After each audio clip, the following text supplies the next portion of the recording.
शिव बाबा याद है ना। ओम शांति। 2 जुलाई 2024 के ईश्वरीय महावाक्य। पहले सुनते हैं मुरली के मुख्य पॉइंट्स। बाबा ने कहा, बच्चों की बुद्धि अभी तक भी यहाँ वहाँ बहुत भटकती है, इसलिए बाप रोज कहते हैं देही अभिमानी बनो। जितना देर याद की तार जुटी हुई है उतना समय सफल होता है। एक बार बुद्धि को भटकने की आदत पड़ गई तो वह फिर छूटती नहीं। इससे अपना समय भी निष्फल करते हैं और पाप भी नहीं कटते। फिर बाबा ने कहा, सदा स्मृति रहे तुम्हें पढ़ाने के लिए रोज शिव बाबा आते हैं, तो इतनी मेहनत करनी चाहिए जो राजा बने।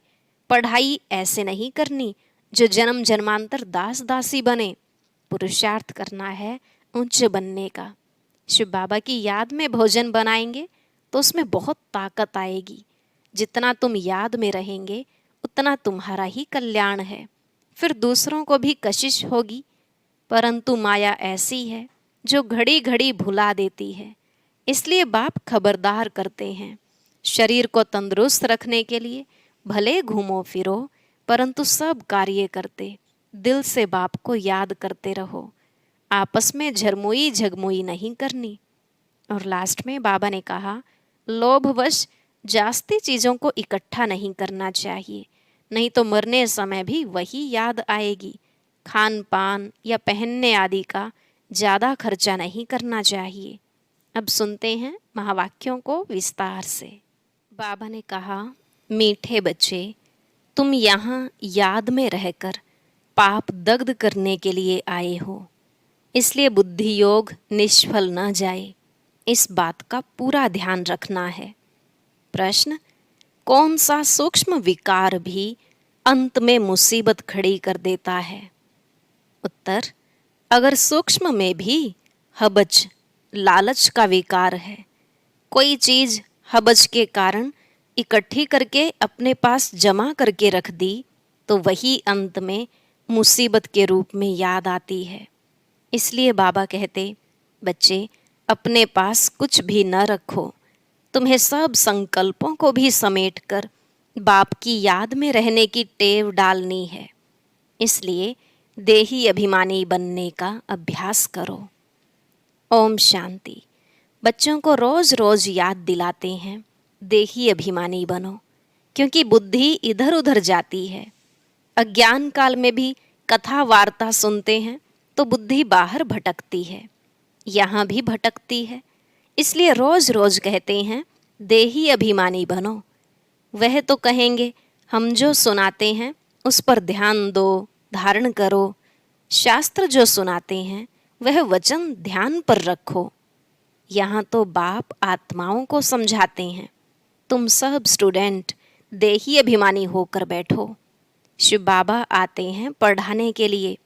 ऐसा कोई कॉलेज नहीं होगा जहाँ समझेंगे शिव बाबा पढ़ाने आते हैं। ऐसा स्कूल होना ही चाहिए पुरुषोत्तम संगम युग पर। स्टूडेंट बैठे हैं और यह भी समझते हैं परमपिता परमात्मा आते हैं हमको पढ़ाने, शिव बाबा आते हैं हमको पढ़ाने। पहली पहली बात समझाते हैं, तुमको पावन बनना है तो मामेकम याद करो, परंतु माया घड़ी घड़ी भुला देती है। इसलिए बाप खबरदार करते हैं, कोई को समझाना है तो भी पहली पहली बात समझाओ कि भगवान कौन है। भगवान जो पतित पावन दुख हरता सुख करता है वह कहाँ है? उनको याद तो सब करते हैं। जब कोई आफतें आती हैं कहते हैं हे भगवान रहम करो। किसको बचाना होता है तो भी कहते हैं हे भगवान ओ गॉड फादर हमको दुख से लिबरेट करो। दुख तो सबको है, यह तो पक्का मालूम है। सतयुग को सुख धाम कहा जाता है, कलयुग को दुख धाम कहा जाता है। यह बच्चे जानते हैं, फिर भी माया भुला देती है।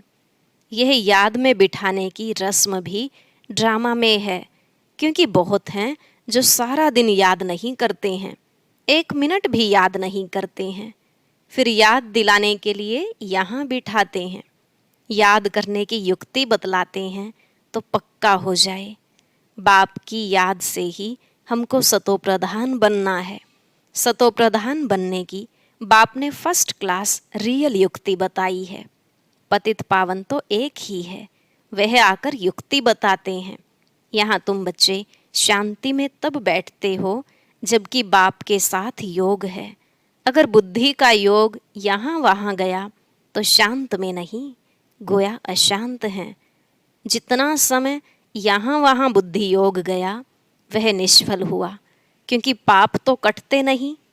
दुनिया यह नहीं जानती कि पाप कैसे कटते हैं। यह बड़ी महीन बातें हैं। बाबा ने कहा है, मेरी याद में बैठो। तो जब तक याद की तार जुटी हुई है उतना समय सफलता है। जरा भी बुद्धि इधर उधर गई तो वह टाइम वेस्ट हुआ, निष्फल हुआ। बाप का डायरेक्शन है कि बच्चे मुझे याद करो। अगर याद नहीं किया तो निष्फल हुआ। इससे क्या होगा? तुम जल्दी सतोप्रधान नहीं बनेंगे, फिर तो आदत पड़ जाएगी। यह होता रहेगा। आत्मा इस जन्म के पाप तो जानती है। भल कोई कहते हैं हमको याद नहीं है, परंतु बाबा कहते हैं 3-4 वर्ष से लेकर सब बातें याद रहती हैं।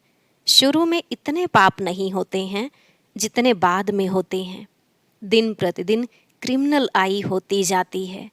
त्रेता में 2 कला कम होती हैं। चंद्रमा की 2 कला कितने में कम होती हैं? धीरे धीरे कम होती जाती हैं। फिर 16 कला संपूर्ण भी चंद्रमा को कहा जाता है, सूर्य को नहीं कहते। चंद्रमा की है 1 मास की बात, यह फिर है कल्प की बात। दिन प्रतिदिन नीचे उतरते जाते हैं, फिर याद की यात्रा से ऊपर चढ़ सकते हैं। फिर तो दरकार नहीं जो हम याद करें और ऊपर चढ़ें। सतयुग के बाद फिर उतरना है। सतयुग में भी याद करें तो नीचे उतरे ही नहीं। ड्रामानुसार उतरना ही है तो याद ही नहीं करते हैं। उतरना भी जरूर है, फिर याद करने का उपाय बाप ही बतलाते हैं, क्योंकि ऊपर जाना है। संगम पर ही आकर बाप सिखलाते हैं कि अब चढ़ती कला शुरू होती है। हमको फिर अपने सुखधाम जाना है। बाप कहते हैं, अब सुखधाम में जाना है तो मुझे याद करो। याद से तुम्हारी आत्मा सतोप्रधान बन जाएगी। तुम दुनिया से निराले हो। वैकुंठ दुनिया से बिल्कुल न्यारा है। वैकुंठ था, अब नहीं है। कल्प की आयु लंबी कर देने के कारण भूल गए हैं। अभी तुम बच्चों को तो वैकुंठ बहुत नज़दीक दिखाई देता है। बाकी थोड़ा टाइम है। याद की यात्रा में ही कमी है, इसलिए समझते हैं अभी टाइम है। याद की यात्रा जितनी होनी चाहिए उतनी नहीं है। तुम पैगाम पहुंचाते हो ड्रामा के प्लान अनुसार। कोई को पैगाम नहीं देते हैं तो गोया सर्विस नहीं करते हैं। सारी दुनिया में पैगाम तो पहुंचाना है कि बाप कहते हैं मामेकम याद करो।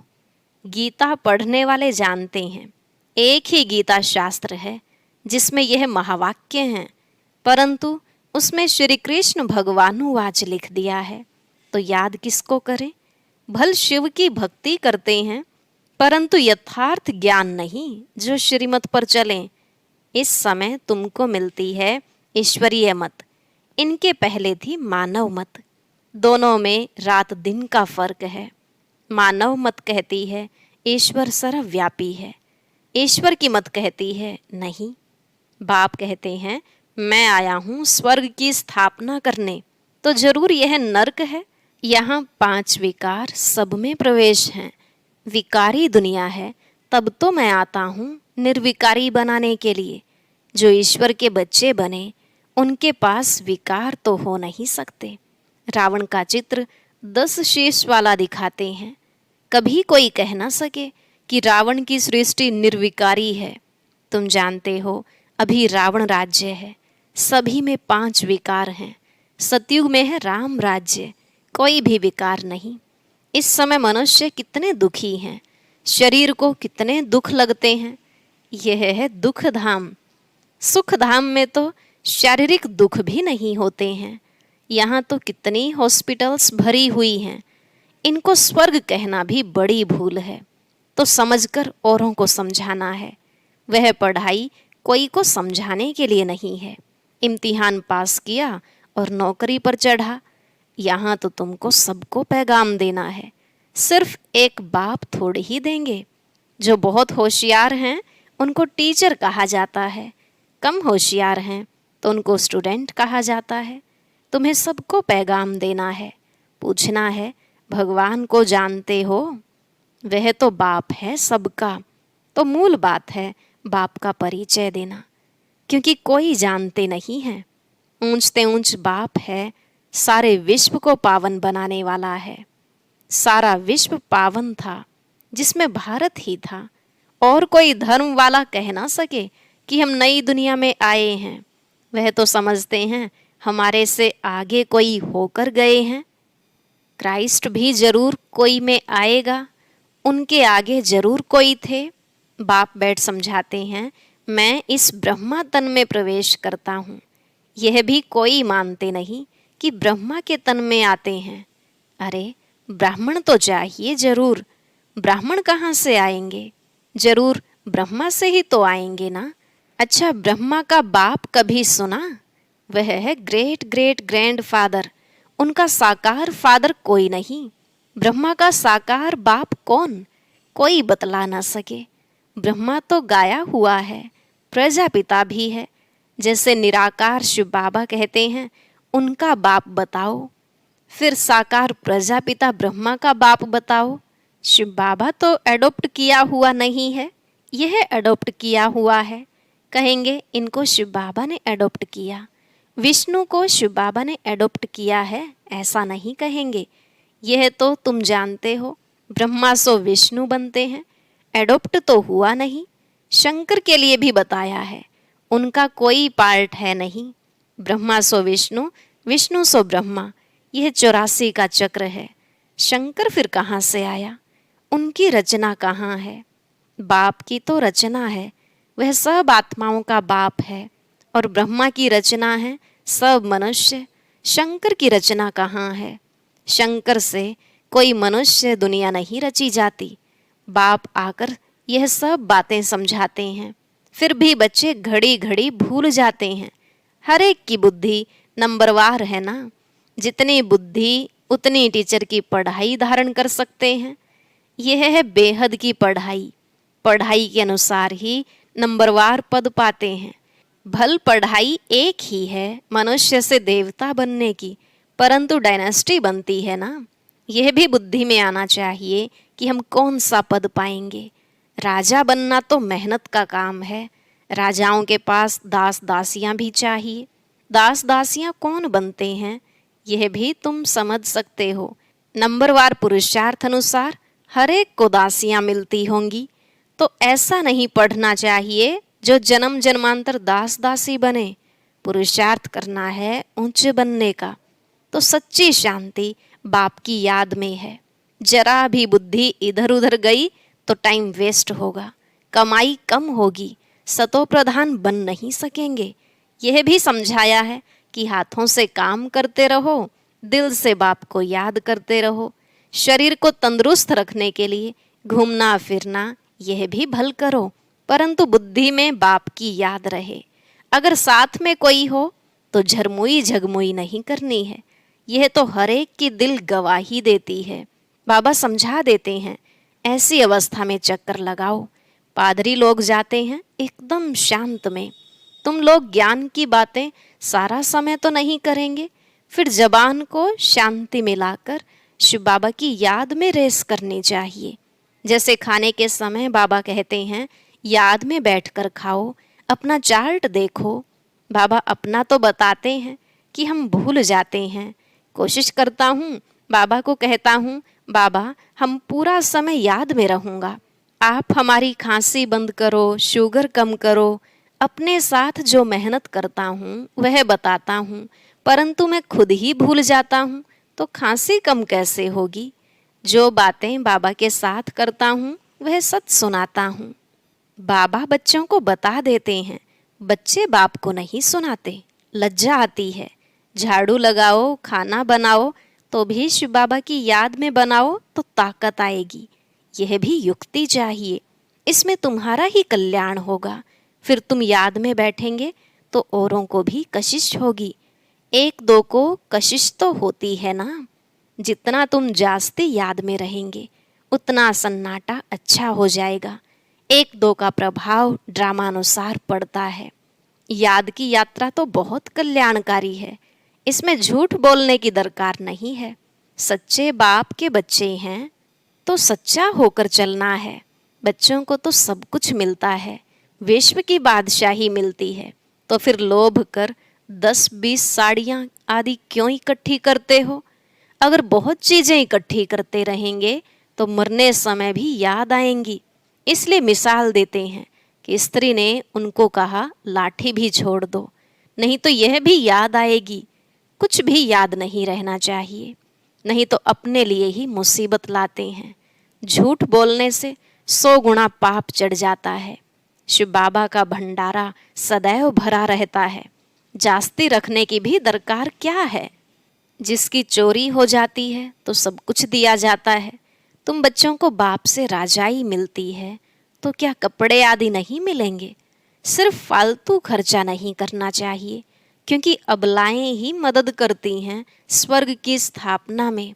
उनके पैसे ऐसे बर्बाद भी नहीं करने चाहिए। वह तुम्हारी परवरिश करती हैं तो तुम्हारा काम है उन्हों की परवरिश करना, नहीं तो 100 गुना पाप सिर पर चढ़ता है। अच्छा, मीठे मीठे सिकिलधे बच्चों प्रति माता पिता बाप दादा का याद प्यार और गुड मॉर्निंग। रूहानी बाप की रूहानी बच्चों को नमस्ते। रूहानी बच्चों की रूहानी बाप दादा को नमस्ते नमस्ते, गुड मॉर्निंग। शुक्रिया बाबा, शुक्रिया। धारणा के लिए मुख्य सार। पहला पॉइंट, बाप की याद में बैठते समय जरा भी बुद्धि इधर उधर नहीं भटकनी चाहिए। सदा कमाई जमा होती रहे, याद ऐसी हो जो सन्नाटा हो जाए। दूसरा, शरीर को तंदुरुस्त रखने के लिए घूमने फिरने जाते हो तो आपस में झरमुई झगमुई पर चिंतन नहीं करना है। जबान को शांत में रख बाप की याद करने की रेस करनी है। भोजन भी बाप की याद में खाना है। आज का वरदान, निश्चय बुद्धि बन कमजोर संकल्पों की जाल को समाप्त करने वाले सफलता संपन्न भव। निश्चय बुद्धि बन कमजोर संकल्पों की जाल को समाप्त करने वाले सफलता संपन्न भव। बाबा ने कहा, अभी तक मेजॉरिटी बच्चे कमजोर संकल्पों को स्वयं ही इमर्ज करते हैं। सोचते हैं पता नहीं होगा या नहीं होगा, क्या होगा। यह कमजोर संकल्प ही दीवार बन जाते हैं और सफलता उस दीवार के अंदर छिप जाती है। माया कमजोर संकल्पों की जाल बिछा देती है, उसी जाल में फंस जाते हैं। इसलिए मैं निश्चय बुद्धि विजयी हूँ, सफलता मेरा जन्म सिद्ध अधिकार है। इस स्मृति से कमजोर संकल्पों को समाप्त करो। स्लोगन, तीसरा, ज्वालामुखी नेत्र खुला रहे तो माया शक्तिहीन बन जाएगी। तीसरा, ज्वालामुखी नेत्र खुला रहे तो माया शक्तिहीन बन जाएगी। शांति। वह कौन से ब्राह्मण हैं जिनकी साधना का फल उन्हें कभी नहीं मिल सकता? एक गुह्य राज जानने के लिए सुनते हैं आज का अव्यक्त ज्ञान मोती।